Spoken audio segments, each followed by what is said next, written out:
jadi kolam renang gratis ya. Baru diresmikan 3 hari, kolam Masjid Al-Jabar dipakai warga berenang. Kolam renang gratis untuk anak-anak ini. Masjid Raya Al-Jabar di Gede Bage, Bandung langsung diserbu masyarakat setelah diresmikan Gubernur Jawa Barat Ridwan Kamil pada Jumat 30 Desember 2022.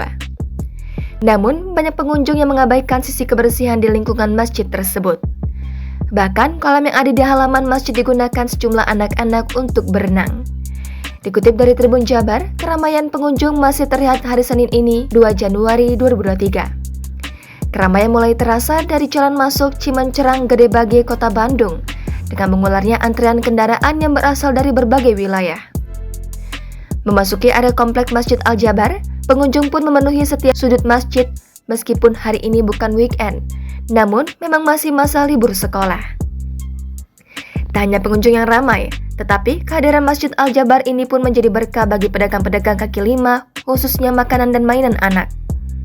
Ada banyak PKL yang berada di halaman Masjid Al-Jabar. Sempat ramai dengan kondisi sampah yang berserakan pasca peresmian dan malam pergantian tahun baru. Para petugas kebersihan pun terlihat bersiaga dan berkeliling untuk memastikan kondisi dalam keadaan bersih dan sampah.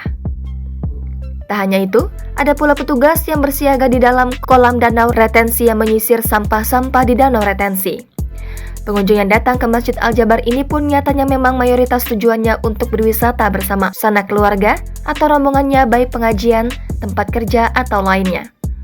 Ketika pengunjung lelah berkeliling di Masjid Al-Jabar, mereka lantas beristirahat sambil membuka pembekalan yang mereka bawa dan makanan bersama rombongannya.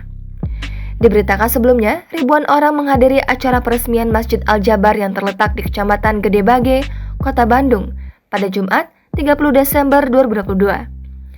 Ada 4 menara setinggi 99 meter berbentuk tiang layar kapal di 4 pojok bangunan utama masjid ini. Bangunan utama masjid ini berbentuk piramida berlapis ratusan kaca berwarna tersusun layaknya sisik ikan. Tak hanya itu, terlihat pada bangunan utama ini diteduhi lembaran atap bertenda putih. Gubernur Jawa Barat, Ridwan Kamil sempat mengatakan konsep pembangunan Masjid Al-Jabar berasal dari rumus matematika yang identik dengan rumus Al-Jabar. Kedepannya, Masjid Al-Jabar bakal dikelola oleh DKM yang diketuai langsung Emil dan Wakil Ketua oleh UU Ruzanul Ulum, serta Ketua Hariannya diisi oleh Sekda Jabar.